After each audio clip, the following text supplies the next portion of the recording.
ನಮಸ್ಕಾರ. ನಾನು ಕೇಶವಮೂರ್ತಿ, ಅಂಕನಪಾಳ್ಯ ಗ್ರಾಮದವರು, ಮೋಟಕೊನಹಳ್ಳಿ ಪಂಚಾಯಿತಿ, ಮಾಗಡಿ ತಾಲೂಕು, ರಾಮನಗರ ಜಿಲ್ಲೆಯಿಂದ. BE ಮೆಕ್ಯಾನಿಕಲನ್ನು ಮುಗಿಸ್ಕೊಂಡ್ಮೇಲೆ ನಾನು ಸ್ಟ್ರಕ್ಚರಲ್ ಫ್ಯಾಬ್ರಿಕೇಷನ್ ಮಾಡ್ತಾಯಿದ್ದೆ. ನನ್ನ ಹತ್ರ 65ರಿಂದ 70 ಜನ ಕೆಲಸ ಮಾಡ್ತಾಯಿದ್ರು. ಕೆಲಸ ಮಾಡುವಾಗ ಅಲ್ಲಿನ ಹಣ ಸಂಪಾದನೆ ಎಲ್ಲನೂ ಚೆನ್ನಾಗಿತ್ತು. ಏನಂದರೆ ಆರೋಗ್ಯದ ಕಡೆ ಎಲ್ಲೋ ಸ್ವಲ್ಪ ಏರುಪೇರುಗಳು ಕಾಣಿಸ್ತಾ ಇತ್ತು. ಸೊ ನಾನು ಆರೋಗ್ಯಕ್ಕೆ ಹೆಚ್ಚು ಗಮನ ಕೊಡೋದ್ರಿಂದ ನಾನು ಕಳೆದ 10 ವರ್ಷಗಳಿಂದ ಈ ಆರೋಗ್ಯ ಆಹಾರ ಬಗ್ಗೆ ತುಂಬ ಓದಿ ತಿಳ್ಕೊಳ್ಳೋಕ್ಕೆ ಟ್ರೈ ಮಾಡ್ತಾ ಬಂದೆ. ಸೊ ಆಗ ನನಗನ್ಸಿದ್ದು ಈ ಸಾವಯವ ಕೃಷಿ, ಇದಕ್ಕೆ ಏನು ಮಾಡಬೇಕು, ಅದಕ್ಕೆ ಯಾವ ರೀತಿ ಸಾವಯವ ಕೃಷಿ ಮಾಡಬೇಕು, ಇದರದ್ದೆಲ್ಲ ನಾನು KVKನಲ್ಲಿ ಟ್ರೈನಿಂಗ್ಗಳು ಅಟೆಂಡ್ ಮಾಡ್ತಾ ಇದ್ದೆ. ಅಲ್ಲಿ ನನಗೊಂದು ತುಂಬ ಇಷ್ಟವಾದದ್ದು ಏನಂದರೆ ನೋಡಿ ಕಲಿ ಮಾಡಿ ತಿಳಿ, ಒಂದು ಸ್ಲೋಗನ್ ಇತ್ತು. ಸೊ ಆ ನೋಡಿ ಕಲಿ ಮಾಡಿ ತಿಳಿ ಅನ್ನೋದು ನಾವು ನೋಡಿ ಕಲಿಬೇಕು, ಕಲ್ತ ಮೇಲೆ ತಿಳ್ಕೊಳ್ಬೇಕು, ತಿಳ್ಕೊಂಡಿದ್ದನ್ನ ಅಡಾಪ್ಟ್ ಮಾಡ್ಕೋಬೇಕು. ಸೊ ಇದನ್ನು ನಾನು ಸಂಪೂರ್ಣವಾಗಿ ಅರ್ಥಕೊಂಡು ಉಪಯೋಗಿಸ್ತಾ ನಾನು ಈಗ ಅರಣ್ಯ ಆಧಾರಿತ ಸಾವಯವ ಸಮಗ್ರ ಕೃಷಿ ಈ ಬೇಸಲ್ಲಿ ನನ್ನ ತೋಟನ ಮಾಡ್ಕೊಂಡು ಬಂದಿದ್ದೀನಿ. ನಂದು 7 ಎಕರೆ 2 ಕುಂಟೆ ಜಾಗ ಇದೆ. ತೋಟದ ಸುತ್ತ ಏನು ಬೇಲಿಗಳಲ್ಲಿದೆ ಇದೆಲ್ಲ ಸಿಲ್ವರ್ ಮತ್ತು ಟೀಕ್ ಮರಗಳಿದೆ. ಟೀಕ್ ಮರಗಳು ಅದ್ರ ಮಧ್ಯೆ ನಾನು ಒಳಗಡೆ ಹಾರ್ಟಿಕಲ್ಚರ್ ಕ್ರಾಪ್ಸ್ ಆಗಿ ಸೀಬೆ, ಬೆಟ್ಟದ ನೆಲ್ಲಿ, ನೇರಳೆ, ಹಲಸು, ಸಪೋಟ, ನಿಂಬೆ, ಅದ್ರ ಜೊತೆಯಲ್ಲಿ ಬಟರ್ ಫ್ರೂಟ್ಸು, ಅವಕಾಡೋ, ಹೀಗೆ ಬೇರೆ ಬೇರೆ ವೆರೈಟಿಗಳೆಲ್ಲ ಹಣ್ಣಿನ ಗಿಡಗಳನ್ನ ಹಾಕ್ಕೊಂಡಿದ್ದೀನಿ. ಹಣ್ಣಿನ ಗಿಡಗಳ ಜೊತೆ ಮೊದಲು ಆಪಲ್ ಬೇರ್ ಇತ್ತು, ಈಗಲೂ ಸ್ವಲ್ಪ ಇದೆ ಆಪಲ್ ಬೇರು. ತೆಂಗು ಮಧ್ಯದಲ್ಲಿ ಅಂತರ ಬೆಳೆಯಾಗಿ ನಿಂಬೆ ಮಾಡ್ಕೊಂಡಿದ್ದೀನಿ. ನಿಂಬೆ ತುಂಬ ಲಾಭದಾಯಕ ಬೆಳೆಯಾಗಿ ನನಗೆ ಸಿಗ್ತಾ ಇದೆ. ನೋಡಿ, ನಿಂಬೆನ ನಾನು ತೆಂಗಿನಲ್ಲಿ ಅಂತರ ಬೆಳೆಯಾಗಿ ನಿಂಬೆ ಮಾಡ್ಕೊಂಡಿದ್ದೀನಿ. ಜೊತೆಗೆ ಕರಿಬೇವಿದೆ, ಮಧ್ಯದಲ್ಲಿ ನುಗ್ಗೆ ಇದೆ. ನುಗ್ಗೆ ಮರ ಮಾಡಿರೋದ್ರಿಂದ ನಾನು ನೈಟ್ರೋಜನ್ ಫಿಕ್ಸೇಷನ್ನು ತುಂಬ ಚೆನ್ನಾಗಿ ಆಗ್ತಾಯಿದೆ ನನ್ನ ಜಾಗದಲ್ಲಿ. ನುಗ್ಗೆ ಇದೆ, ಕರಿಬೇವಿದೆ, ಏಲಕ್ಕಿ ಇದೆ, ಎಲ್ಲದನ್ನು ಅಂತರ ಬೆಳೆಯಾಗಿ, ತೆಂಗಿನಲ್ಲಿ ಅಂತರ ಬೆಳೆಯಾಗಿ ಏನೇನು ಮಾಡ್ಬೋದು ಅನ್ನೋದಕ್ಕೆ ನಾನು ಮಾಡ್ಕೊಂಡಿದ್ದೀನಿ. ಇನ್ಸೆಕ್ಟ್ಸ್ ಏನೇನು ಬರುತ್ತೆ, ಏನೇನು ಸಿಗ್ತಾ ಇದೆ ಅಂತ ಇದ್ರ ಮೇಲೆ ಸ್ಟಡಿ ಮಾಡ್ತಾ ಇದ್ದಾರೆ. ಅಲ್ಲೊಂದು 3 ಟೀಮ್ ಬರ್ತಾ ಇದ್ದಾರೆ ನನ್ನ ಹತ್ರ.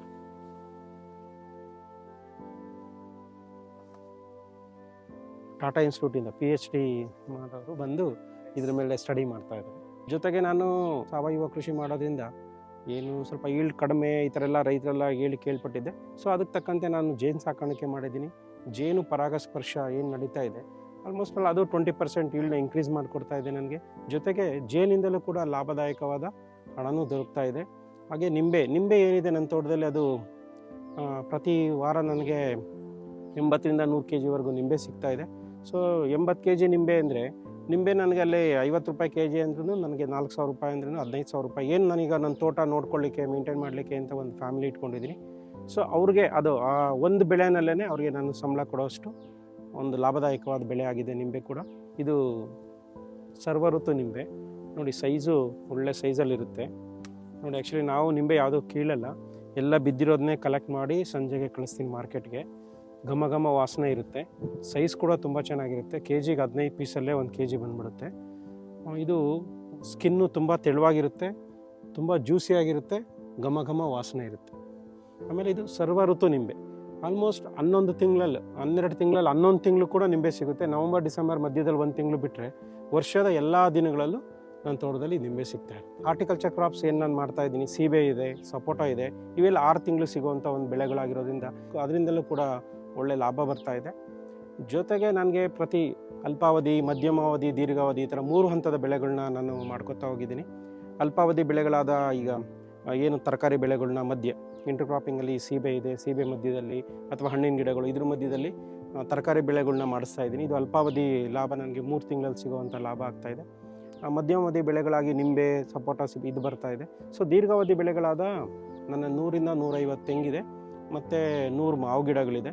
ಸೊ ಅದು ವರ್ಷದಲ್ಲಿ ಒಂದು ಒಳ್ಳೆ ಸಂಪಾದನೆಗೆ ನನಗೆ ಅನುಕೂಲ ಮಾಡಿಕೊಡ್ತಾ ಇದೆ. ಹಾಗೆ ಜೊತೆಗೆ ನಾನು ರೈಟ್ ರೌಂಡ್ ಬೌಂಡ್ರಿನಲ್ಲೆಲ್ಲ ಸಿಲ್ವರು ಟೀಕ್ ಹಾಕಿರೋದ್ರಿಂದ ಅದು ನನಗೆ ಒಂದು ರಿಟೈರ್ಮೆಂಟ್ ಅಮೌಂಟ್ ಇದ್ದಂಗೆ. ಅದು ಕೂಡ ಒಳ್ಳೆ ಕಾಡು ಮರಗಳಾಗಿರೋದ್ರಿಂದ ಅದರಲ್ಲಿ ಒಳ್ಳೆ ಲಾಭ ಬರೋದು ಕೂಡ ಇದೆ. ಘನರೂಪದ ಗೊಬ್ಬರ ಆಗಿ ನಾನು ಕೊಟ್ಟಿಗೆ ಗೊಬ್ಬರ ಮತ್ತು ಎರೆಹುಳು ಗೊಬ್ಬರನ ತಯಾರು ಮಾಡ್ಕೊಳ್ತಾ ಇದ್ದೀನಿ. ಈ ಎರೆಹುಳು ಗೊಬ್ಬರ ತಯಾರು ಮಾಡಲಿಕ್ಕೆ ನೋಡಿ, ಒಂದು ಆ್ಯಕ್ಚುಲಿ ನನ್ನ ಜಾಗ ಇದು ಬಂಡೆ ಇತ್ತು ಕೆಳಭಾಗ, ಮೇಲೆ ಛಾವಣಿ ಇರಬೇಕು. ಸೊ ಸನ್ಲೈಟ್ ಡೈರೆಕ್ಟಾಗಿ ಬೀಳ್ದಂಗೆ ಇರಬೇಕು. ಸೊ ಹಾಗಾಗಿ ಕೆಳಗಡೆ ಭಾಗ ಬಂಡೆ ಇರೋದ್ರಿಂದ ಬಂಡೆ ಮೇಲೆ ನಾನು ಇದನ್ನು ಕನ್ಸ್ಟ್ರಕ್ಟ್ ಮಾಡ್ಕೊಂಡಿದ್ದೀನಿ. ಸೊ ಮಾಡಿರೋದ್ರಿಂದ ನನಗೆ ಆ ಕೆಳಗಿನ ಖರ್ಚು ಉಳಿಯುತ್ತೆ. ಜೊತೆಗೆ ಇದು ಸ್ಟ್ರಾಂಗ್ ಆಗಿರುತ್ತೆ. ಮೇಲೆ ಛಾವಣಿ ಬೇಕು. ಸೊ ಅದಕ್ಕೋಸ್ಕರ ಹುಣಸೆ ಮರ ಇದೆ, ಮೇಲೆ ಒಂದು ಕವರಿಂಗ್ ಒದಕೆ ಮಾಡ್ತೀನಿ. ಸೊ ನೋಡಿ, ಈ ಗೊಬ್ಬರ ತಯಾರಿಕೆಗೆ ನನ್ನಲ್ಲೇ ತ್ಯಾಜ್ಯಗಳಿದೆ, ಸುಮಾರು ತ್ಯಾಜ್ಯಗಳು, ಎಲೆ ಗೊಬ್ಬರಗಳು, ತೆಂಗಿನ ನಾರು ಪುಡಿ ಮಾಡಿರೋದು, ಇದೆಲ್ಲ ತೆಗೆದಿದ್ದೀನಿ. ಜೊತೆಗೆ ಎಷ್ಟು ಸಮೃದ್ಧವಾದ ಗೊಬ್ಬರ ಆಗಿದೆ ಅಂದರೆ ಟೀ ಪೌಡ್ರು, ಇನ್ನು ನೋಡಿ ತುಂಬ ಸೂಪರ್. ಟೀ ಪೌಡ್ರಿಗಿನ್ನ ಚೆನ್ನಾಗಿ ಬಂದಿದೆ. ಒಳ್ಳೆ ಉತ್ಕೃಷ್ಟವಾದ ಗೊಬ್ಬರ ಇದೆ. ಇದು ನಾನು ನನ್ನ ಹಣ್ಣಿನ ಗಿಡಗಳಿಗೋಸ್ಕರ, ಹಣ್ಣಿನ ಗಿಡ ಮತ್ತು ತರಕಾರಿ ಗಿಡಗಳಿಗೆ ಮೇಜರಾಗಿ ಕೊಡ್ತಾ ಇದ್ದೀನಿ ಈ ಗೊಬ್ಬರನ. ಮೊದಲಿಗೆ ನಾನು ತೋಟ ಮಾಡಿದಾಗ ನನ್ನ ತೋಟದಲ್ಲಿ ನೀರು ತುಂಬ ಬಸ್ದು ಹೋಗ್ತಾ ಇತ್ತು. ಸೊ ಅಂದರೆ ನಾನು ಕೇಳ್ತಾ ಇದ್ದೆ, ಮಣ್ಣು ನೀರನ್ನು ಹಿಡಿದಿಟ್ಕೊಳ್ಳೋ ಶಕ್ತಿ ಅಷ್ಟು ಇರಲಿಲ್ಲ ಅವಾಗ. ಸೊ ಅದನ್ನು ನಾನು ಗಮನ ಕಂಡು ಬೇರೆ ಬೇರೆ ಕಡೆ ಎಲ್ಲ ನೋಡಿ, ತೋಟಗಳನ್ನೆಲ್ಲ ನೋಡಿ ತಿಳ್ಕೊಂಡಾಗ ಒಂದೇ ತಿಳಿದಿದ್ದು ನನಗೆ, ಅದು ಈ ಹರಿದು ಹೋಗೋ ನೀರನ್ನ ನಾನು ಒಂದು ಕಡೆ ಕಲೆಕ್ಟ್ ಮಾಡಬೇಕು ಅಂತ ಒಂದು ಉದ್ದೇಶ ಇಟ್ಕೊಂಡು, ಸೊ ಎಲ್ಲ ಕಡೆ ಬದು ನಿರ್ಮಾಣ ಮಾಡಿ ಅದು ಹರಿದು ಬರೋ ನೀರನ್ನೆಲ್ಲ ಒಂದು ಕಡೆ ಕೃಷಿ ಹೊಂಡ ಮಾಡಿದೆ. ಕೃಷಿ ಹೊಂಡ ಮಾಡಿ ಅಲ್ಲಿ ನೀರನ್ನೆಲ್ಲ ಒಂದು 60 ಅಡಿ ಡಿಸ್ಟೆನ್ಸಲ್ಲಿ ಕೃಷಿ ಹೊಂಡ ಮಾಡಿ 10 ಅಡಿ ಆಳದಲ್ಲಿ ಅದು ನೀರು ಶೇಖರಣೆ ಮಾಡಲಿಕ್ಕೆ ಒಂದು ಸ್ಥಳಾವಕಾಶ ಮಾಡಿಕೊಟ್ಟೆ. ಅಂದರೆ ಏನು ಮೊದಲು ಕೆಮಿಕಲ್ ಹಾಕಿ ನಾವು ಭೂಮಿ ಎಲ್ಲ ಹಾಳು ಮಾಡಿ ನೀರನ್ನ ಹಿಡಿದಿಟ್ಕೊಳ್ಳೋ ಶಕ್ತಿ ಕಳ್ಕೊಂಡಿತ್ತು, ಇವಾಗ ದಿನೇ ದಿನೇ ವೃದ್ಧಿ ಆಗ್ತಾ ಇದೆ. ಸೊ ನನ್ನ ಜಮೀನಲ್ಲಿ ಬದುವಿಂದ ನೀರು ಹರಿದು ಹೊರಗಡೆ ಬರ್ತಾನೆ ಇಲ್ಲ. ಇವಾಗ ಮಳೆ ಎಷ್ಟೇ ಜೋರು ಮಳೆ ಬಿದ್ದರೂ, ಅಕ್ಕಪಕ್ಕದಲ್ಲಿ ಬದುಗಳು ಒಡೆದೋಗಿ ಏನೆಲ್ಲ ತೊಂದರೆ ಆದರೂ ನನ್ನ ಜಮೀನಿಂದ ಅಷ್ಟು ಮಟ್ಟದಲ್ಲಿ ನೀರು ಹರಿದು ಹೊರಗಡೆ ಬರ್ತಾ ಇಲ್ಲ. ಇಲ್ಲಿ ಮೀನು ಸಾಗಾಣಿಕೆ ಕೂಡ ಮಾಡ್ತಾಯಿದ್ದೀನಿ. ಇದು ಸ್ವಲ್ಪ ನನಗೆ ಒಂದು ಒಳ್ಳೆ ಲಾಭ ಬರೋವಂಥ ಒಂದು ಇದಾಗಿದೆ. ಸೊ ಒಂದು 600 ಮೀನು ಬಿಟ್ಟಿದ್ದೀನಿ. 600 kg ಒಂದೊಂದು kg ಬಂತು ಅಂದ್ರೂ 600 kg ಆಗುತ್ತೆ. 600 kgಗೆ ₹100 ಅಂದ್ರೆ ಒಂದು 60,000 ದುಡ್ಡಾಗುತ್ತೆ. ಆ್ಯಕ್ಚುಲಿ ನಾವು ಒಂದು ಟೀಮ್ ಇದೆ, ನಮ್ಮದು Savandurga organic farmers producer company ಅಂತ, ರೈತ ಉತ್ಪಾದಕರ ಸಂಘ. ಸೊ ಇದರಲ್ಲಿ ನಾವು ಒಂದು ಗುಂಪಿನಲ್ಲಿ ಏನು ಮಾಡ್ಕೊಂಡಿದ್ದೀವಿ, ಬೇರೆ ಬೇರೆ ಥರ ಹೇಗೆ ರೈತರು ಇನ್ಕಮ್ ಮಾಡ್ಕೋಬೋದು ಈ ಒಂದು ನಿಟ್ಟಿನಲ್ಲಿ ₹10,000 ತಿಂಗಳಿಗೆ ಆದಾಯ ಬರುವಂಥ 10 ಬೆಳೆಗಳನ್ನ ಮಾಡ್ಕೋಬೇಕು ಅಂತ ಒಂದು ಉದ್ದೇಶ ಇಟ್ಕೊಂಡಿದ್ದೀವಿ. ಈಗ ಮೀನಿನಲ್ಲಿ 10,000 ಬರುತ್ತೆ ತಿಂಗಳಲ್ಲಿ. ಅದೇ ಥರ ನಿಂಬೆ, ಹಣ್ಣಿನ ಬೆಳೆಗಳು, ತರಕಾರಿ ಬೆಳೆಗಳು. ನನ್ನ ಹತ್ರ ಒಂದು 8 ರಿಂದ 10 ಆಕಳಿದೆ, 4 ಹಳ್ಳಿಕಾರಿದೆ, 6 ಮಲೆನಾಡು ಗಿಡ್ಡ ವೆರೈಟಿದಿದೆ. ಇದರಲ್ಲಿ ಹಾಲು ಉತ್ಪನ್ನಗಳು, ಇದು ನಾವು ಹೊರಗಡೆ ಯಾವುದು ಕೊಡ್ತಾ ಇಲ್ಲ. ನಾನು ಸಗಣಿ, ಗಂಜಲ ಇದನ್ನೆಲ್ಲ ಉಪಯೋಗಿಸ್ಕೊಂಡು ಜೀವಾಮೃತ, ಪಂಚಗವ್ಯ ಇದಕ್ಕೆ ಗಿಡಗದ ಬೆಳೆಗಳಿಗೆ ಉತ್ಕೃಷ್ಟವಾದ ಒಳ್ಳೆ ಗೊಬ್ಬರ ಕೊಡಲಿಕ್ಕೆ ಮತ್ತು ಎರೆಹುಳು ಗೊಬ್ಬರಕ್ಕೆ ಇದನ್ನೆಲ್ಲ ಉಪಯೋಗಿಸ್ಕೊತಾ ಇದ್ದೀವಿ. ನೋಡಿ, ಇದು ದ್ರವ ರೂಪದ ಗೊಬ್ಬರ, ಇದು ಜೀವಾಮೃತ. ಜೀವಾಮೃತನ ನನ್ನಲ್ಲಿ ಹಾಕ್ಲಿರೋದ್ರಿಂದ ನನಗೆ ಮಾಡ್ಕೊಳ್ಳೋಕ್ಕೆ ತುಂಬ ಈಸಿ ಆಗ್ತಾಯಿದೆ. ಸೊ ಇದೇನೆಂದರೆ 10 kg ಸಗಣಿ, 10 kg ಗಂಜಲ, 2 kg ಕಡಲೆ ಹಿಟ್ಟು, 3 kg ಬೆಲ್ಲ. ಸೊ ಈ ಥರ ಎಲ್ಲ ಹಾಕಿ ಮಿಕ್ಸ್ ಮಾಡಿ 200 ಲೀಟ್ರ್ ನೀರು ಡ್ರಮ್ಮೆಲ್ಲ ಹಾಕಿ 9 ದಿವಸ ಆದಮೇಲೆ ದಿನ ಕಲಕ್ತಾ ಬಂದರೆ ಸೊ ಒಳ್ಳೆ ದ್ರವ ರೂಪದ ಜೀವಾಮೃತ ಗೊಬ್ಬರ ತಯಾರಾಗುತ್ತೆ. ತುಂಬ ಸಿಂಪಲ್ಲು, ಬಟ್ ಅಷ್ಟೇ ನಾವೇನಂದರೆ ಭೂಮಿಗೆ ಜೀವಾಣುಗಳನ್ನ ಕೊಡ್ತಾ ಇದ್ದೀವಿ. ಜೀವಾಣುಗಳನ್ನ ವೃದ್ಧಿ ಮಾಡಲಿಕ್ಕೆ ತುಂಬ ಅನುಕೂಲ ಮಾಡಿಕೊಡುತ್ತೆ. ನಾನು ನನ್ನ ತೋಟಗಾರಿಕೆ ಬೆಳೆಗಳಿಗೆಲ್ಲ 15 ದಿವಸಕ್ಕೊಂದ್ಸರಿ ಕೊಡ್ತಾ ಬರ್ತಾ ಇದ್ದೀನಿ. ಸೊ ಬೆಳೆಗಳು ಅದಕ್ಕೋಸ್ಕರನೇ ಇಷ್ಟೊಂದು ಉತ್ಕೃಷ್ಟವಾಗಿ ಬೆಳೀತಾ ಇದೆ. ಸೊ ಹಾಲನ್ನ ನಾನು ಹೊರಗಡೆಯಿಂದ ಕೊಂಡ್ಕೊಂಬರೋದಿಲ್ಲ. ಒಬ್ಬ ರೈತನಾಗಿ ನಾನು ಹೊರಗಡೆಯಿಂದ ಯಾವುದು ಕೊಂಡ್ಕೊಂಡು ಬರಬಾರ್ದು, ನಮ್ಮಲ್ಲಿರೋದನ್ನೇ ಉತ್ಪನ್ನಗಳು ಉಪಯೋಗಿಸ್ಕೊಂಡು ಮಾಡಬೇಕು ಅನ್ನೋ ಉದ್ದೇಶ ಇಟ್ಕೊಂಡು ಈ ಥರ ಆಕಳುಗಳಿದೆ, ಕುರಿ, ಅದರಲ್ಲೂ ಸ್ವಲ್ಪ ಮಟ್ಟದಲ್ಲಿ ಲಾಭ ಬರೋ ಥರ ಇರುತ್ತೆ. ಹಾಗೆ ಕುರಿ ಮೇಕೆ ಸಾಕೋದು, ಕುರಿ ಮೇಕೆ ಸಾಕೋದ್ರಿಂದಲೂ ವರ್ಷದಲ್ಲಿ ಸ್ವಲ್ಪ ಮಟ್ಟಕ್ಕೆ ಎದ್ದು ಬರುತ್ತೆ, ಲಾಭ ಬರುತ್ತೆ. ಹಾಗೆ ಕೋಳಿ ಸಾಗಾಣಿಕೆ ಮಾಡ್ತಾಯಿದ್ದೀನಿ. ನನ್ನಲ್ಲಿ ನಾಟಿ ಕೋಳಿಗಳಿದೆ, ಫೈಟರ್ ಕೋಳಿ, ಬಾತ್ ಕೋಳಿ, ಟರ್ಕಿ ವೆರೈಟಿ, ಈ ಥರ ಹಲವಾರು ಬೇರೆ ಬೇರೆ ಜಾತಿ ಕೋಳಿಗಳಿದೆ. ಮೇಜರಾಗಿ 60 ನಾಟಿ ಕೋಳಿಗಳಿದೆ. ಸೊ ಆ ಕೋಳಿಗಳಿಂದಲೇ ಏನಂದರೆ ಮೊಟ್ಟೆಯಿಂದ ಲಾಭ ಬರ್ತಾ ಇದೆ.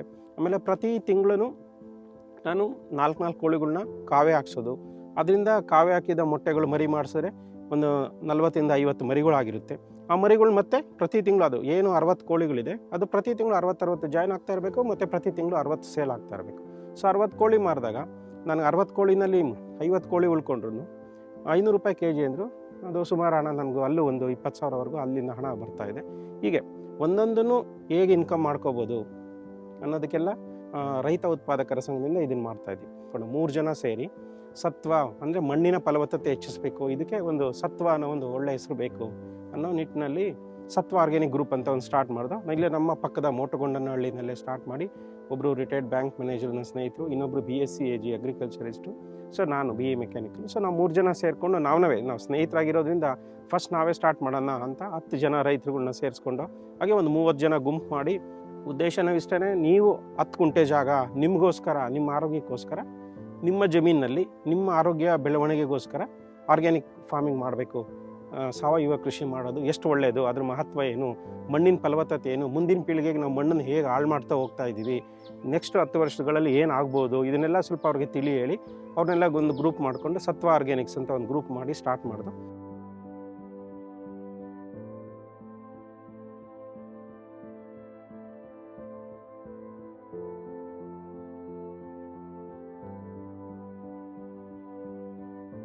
ಕುರಿ ಮೇಕೆಗಳಿಗೆ ಒಳ್ಳೆ ಪ್ರೋಟೀನಿಷಿಯಸ್ ಸೊಪ್ಪು ಅಕ್ಸೆ ಏನಿದೆ, ಅಕ್ಸೆಗಿನ್ನ ತುಂಬ ಒಳ್ಳೆ ಪ್ರೋಟೀನಿಷಿಯಸ್. ನೋಡಿ, ಇಲ್ಲಿ ಸೀಬೆನಲ್ಲಿ ಅಂತರ ಬೆಳೆಯಾಗಿ ಪಪ್ಪಾಯನ ಮಾಡಿದ್ದೀನಿ. ಪಪ್ಪಾಯ ನೋಡಿ 4 ಲೈನ್ಗಳಲ್ಲಿದೆ. ಇದು ರೆಡ್ ಲೇಡಿ ವೆರೈಟಿ ಪಪ್ಪಾಯ. ಇದು ನಾವು ಮನೆ ಪರ್ಪಸ್ಗಿಂತ ಫಸ್ಟ್ ಮಾಡ್ಕೋತಾ ಇದ್ದೆ. ಇವಾಗ ಇದು ಕಮರ್ಷಿಯಲಾಗಿ ಮಾರಾಟ ಕೂಡ ಉಪಯೋಗಿಸ್ತಾ ಇದ್ದೀವಿ. ನಾನು 40-50 ಗಿಡ ಪಪ್ಪಾಯ ಇದೆ. ಸೊ ಇಷ್ಟು ಒಳ್ಳೆ ನೋಡಿ ಗೊಬ್ಬರ ಕೊಟ್ಟು ಹೊದಿಕೆ ಕೊಟ್ಟಿದ್ದೀವಿ, ಒಳ್ಳೆ ಹೊದಿಕೆ ಕೊಟ್ಟಿದ್ದೀನಿ. ಹೊದಿಕೆ ಕೊಟ್ಟು ಎರೆಹುಳು ಗೊಬ್ಬರ ಕೊಡ್ತಾ ಇದ್ದೀವಿ. ಜೊತೆಗೆ 15 ದಿವಸಕ್ಕೊಂದ್ಸರಿ ಜೀವಾಮೃತ ಕೊಡ್ತಾ ಇದ್ದೀನಿ. ಸೊ ಇದೆಲ್ಲದಿಂದ ನೋಡಿ ಇಳುವರಿ ಇಷ್ಟು ಚೆನ್ನಾಗಿ ಬರ್ತಾ ಇದೆ.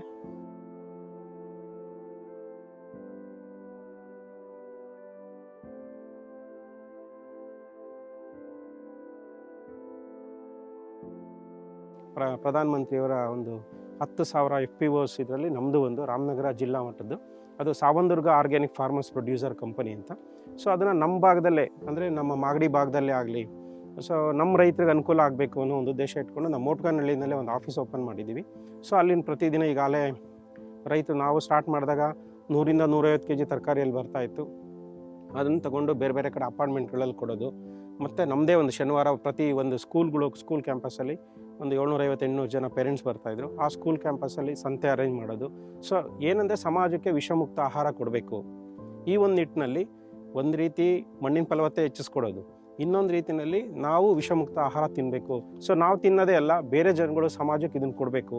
ಇದೆಲ್ಲ ಉದ್ದೇಶ ಇಟ್ಕೊಂಡು ಮಾಡ್ತಾಯಿದ್ದು. ಮಾಡಿ ಅವಾಗ 150 kgಯಿಂದ ಸ್ಟಾರ್ಟ್ ಮಾಡಿದ್ರು. ಇವತ್ತು 1.5-2 ಟನ್ವರೆಗೂ ತರಕಾರಿನ ಪ್ರತಿದಿನ ನಮ್ಮ ಭಾಗದ ರೈತರದ್ದು 2 ಟನ್ವರೆಗೂ ತರಕಾರಿನ ಹೊರಗಡೆ ಕಳಿಸ್ಕೊಡ್ತಾ ಇದ್ದೀವಿ. ಬೇರೆ ಬೇರೆ ಆರ್ಗ್ಯಾನಿಕ್ ಸ್ಟೋರ್ನವರು ತೊಗೊಂಡು ಹೋಗ್ತಾ ಇದ್ದಾರೆ.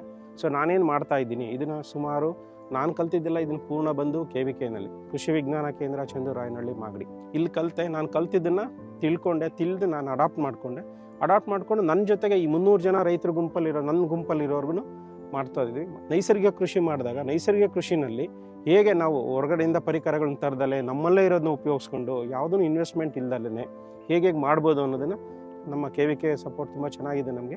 KVKನಲ್ಲಿಂದ ಅಲ್ಲಿನ ಬೇಸಾಯ ತಜ್ಞರು, ಮಣ್ಣು ವಿಜ್ಞಾನಿಗಳು, ಸೊ ಎಲ್ಲ ಥರ ವಿಜ್ಞಾನಿಗಳಿಂದ ಸಪೋರ್ಟ್ ತೊಗೊಂಡು ಅವರು ಹೇಳ್ಕೊಟ್ಟಿದ್ದು ನಾನು ಅವ್ರ ಜೊತೆಯಲ್ಲೆಲ್ಲ ಕೆಲಸ ಮಾಡ್ತೀನಿ. ಸಮಾಜಕ್ಕೆ ಒಂದು ಒಳ್ಳೆ ಅನುಕೂಲ ಮಾಡಿಕೊಡ್ಬೇಕು ಅಂತ ಉದ್ದೇಶ. ಮಣ್ಣಿನ ಫಲವತ್ತತೆ ಹೆಚ್ಚಿಸ್ಬೇಕು. ಈ ನಿಟ್ಟಿನಲ್ಲಿ ಅವ್ರ ಜೊತೆ ನಾವು ಕೈ ಜೋಡಿಸ್ಕೊಂಡು ಈ ಕೆಲಸಗಳನ್ನ ಮಾಡ್ತಾಯಿದ್ದೀನಿ. ನೀರನ್ನೂ ಅಷ್ಟೇ ತುಂಬ ಒಂದು ಹತೋಟಿನಲ್ಲಿ ಇಟ್ಕೊಂಡಿದ್ದೆ. ಹೇಗೆ ಅಂದರೆ ಡ್ರಿಪ್ ಇರಿಗೇಷನ್ ಮಾಡಿದ್ವಿ. ಸೊ ವೇಸ್ಟ್ ಆಗಲ್ಲ, ಸರಿ ನೀರನ್ನ ವೇಸ್ಟ್ ಆಗೋಕ್ಕೆ ಬಿಡ್ಕೊಡಲ್ಲ. ಜೊತೆಗೆ ಹೊದಿಕೆ ಹಾಕಿದ್ದೀವಿ. ಎಲ್ಲ ಕಡೆ ಹೊದಿಕೆ ಇರೋದ್ರಿಂದ ಅದು ನೀರು ಎವಾಪ್ರೇಟ್ ಆಗಲ್ಲ, ಎಷ್ಟೋ ಅಲ್ಲೇ ಕಂಟ್ರೋಲ್ ಆಗುತ್ತೆ. ಎಲ್ಲರೂ ಹೇಳ್ತಾರೆ ನನಗೇನು ಸಿಗುತ್ತೆ ಅದೆಲ್ಲ ಇಂಪಾರ್ಟೆಂಟು. ನಾವು ಸಮಾಜಕ್ಕೆ ಏನು ಮಾಡ್ತೀವಿ, ನಾವು ನಮ್ಮ ದೇಶಕ್ಕೆ ಏನು ಮಾಡ್ತೀವಿ ಅನ್ನೋದು ಇಂಪಾರ್ಟೆಂಟು. ಸೊ ಮುಂದಿನ ಪೀಳಿಗೆಗೆ ನಮ್ಮ ಮಣ್ಣನ್ನು ನಾವು ಬರೀ ಉಳಿಸ್ಕೊಂಡು ಹೋದರೆ ಸಾಕು. ನಾವೇನು ಮಾಡಿದ್ದೀವಿ, ಈಗಾಗಲೇ ಮಣ್ಣನ್ನು ಒಂದು ಹಂತಕ್ಕೆ ಹಾಳು ಮಾಡಿಬಿಟ್ಟಿದ್ದೀವಿ. ನೈಸರ್ಗಿಕ ಕೃಷಿ ಮಾಡೋದ್ರಿಂದ ಏನಂದರೆ ಮಣ್ಣಿನ ಫಲವತ್ತತೆನ ಇಂಪ್ರೂವ್ ಮಾಡಲಿಕ್ಕೆ ತುಂಬ ಅನುಕೂಲ ಆಗುತ್ತೆ. ಹಾಳಾಗಿರೋ ಜೀವಾಣುಗಳನ್ನ ರಕ್ಷಣೆ ಮಾಡಲಿಕ್ಕೆ ಜೀವಾಮೃತ ಕೊಡಬೇಕು. ಜೊತೆಗೆ ಹೊದಿಕೆ, ಆ ಜೀವಾಣುಗಳು ಸನ್ಲೈಟ್ ಎಕ್ಸ್ಪೋಸ್ ಆಗ್ದಂಗೆ, ಸೂರ್ಯನ ಕಿರಣ ತಾಗದಂಗೆ ಹೊದಿಕೆ ಕೊಟ್ಟರೆ, ತೇವಾಂಶನ ಮೇಂಟೈನ್ ಮಾಡಿದ್ರೆ ನೈಸರ್ಗಿಕ ಕೃಷಿನಲ್ಲಿ ತುಂಬ ಲಾಭದಾಯಕವಾಗಿದೆ. ಜೊತೆಗೆ ನಾವು ಇನ್ನೊಂದು ನಮ್ಮದೇ ಸಾವಂದುರ್ಗ ಗ್ರೂಪಲ್ಲಿ ಒಂದು ಇದು ಮಾಡ್ಕೊಂಡಿದ್ದೀವಿ. ಏನಂದರೆ ಪ್ರತಿದಿನ ಗಿಡ ನೆಡೋದು ಅಂತ ಒಂದು ಪ್ರೋಗ್ರಾಮ್ ಮಾಡ್ಕೊಂಡಿದ್ದೀವಿ. ನಾನು ನನ್ನ ತೋಟದಲ್ಲಿ ಪ್ರತಿ ವರ್ಷ ಒಂದು ವರ್ಷದಲ್ಲಿ 365 ಗಿಡ ನೆಡೋದು ಅಂತ. ಈ ಥರ ನಾನಲ್ಲ, ನನ್ನ ಜೊತೆಲಿ 10 ಜನ ಡೈರೆಕ್ಟರ್ಸು ಗುಂಪುಗಳಲ್ಲೂ ಕೂಡ ನಾವು ಇದನ್ನು ಹೇಳಿ ರೈತರುಗಳ್ನ ಮಾಡಿಸ್ತಾ ಇದ್ದೀವಿ. ಹೀಗೆ ನಾವು ಪರಿಸರಕ್ಕೆ ಹೊಂದ್ಕೊಂಡು ಪರಿಸರ ಪ್ರೇಮಿ ಆಗಬೇಕು ಅನ್ನೋದೆಲ್ಲ ಇದು ನಮ್ಮ ಗುಂಪಿನಲ್ಲಿ ಇವೆಲ್ಲ ಚಟುವಟಿಕೆಗಳು ಮಾಡ್ತಾ ಇದ್ದೀವಿ. ನೈಸರ್ಗಿಕ ಕೃಷಿ ಏನು ನಾವು ಮಾಡ್ತಾ ಇದ್ವೋ ಇದರಿಂದ ಪೂರ್ಣ ಲಾಭ ಅಲ್ಲ ಅಂದರೆ ಸ್ವಲ್ಪ ಮಟ್ಟಿಗೆ ಲಾಭದಾಯಕವಾಗಿದ್ರೂ ಸ್ವಲ್ಪ ಮಟ್ಟಕ್ಕಲ್ಲ, ಒಂದು ಹಂತದಲ್ಲಿ ಪೂರ್ಣ ನನಗೊತ್ತಿಲ್ದಂಗೆ 80-90% ಲಾಭದಾಯಕವಾಗೇ ಇದೆ. ಜೊತೆಗೆ ಇದನ್ನು ನಾವು ಅಳವಡಿಸ್ಕೊಂಡು ನಾವು ಕಂಟಿನ್ಯೂಸ್ ಆಗಿ ಅದನ್ನೇ ಮಾಡ್ಕೋತಾ ಹೋದರೆ ಖಂಡಿತ ನಾವು ಮುಂದಿನ ಪೀಳಿಗೆ ನಾವು ಮಣ್ಣು ಉಳಿಸ್ಬೋದು, ಮಣ್ಣಿನ ಮಹತ್ವನ ಉಳಿಸ್ಕೊಳ್ಬೋದು. ಇಲ್ಲಾಂದರೆ ಖಂಡಿತ ಆಗಲ್ಲ. ಎಲ್ಲರೂ ಕೈ ಜೋಡಿಸ್ಬೇಕು.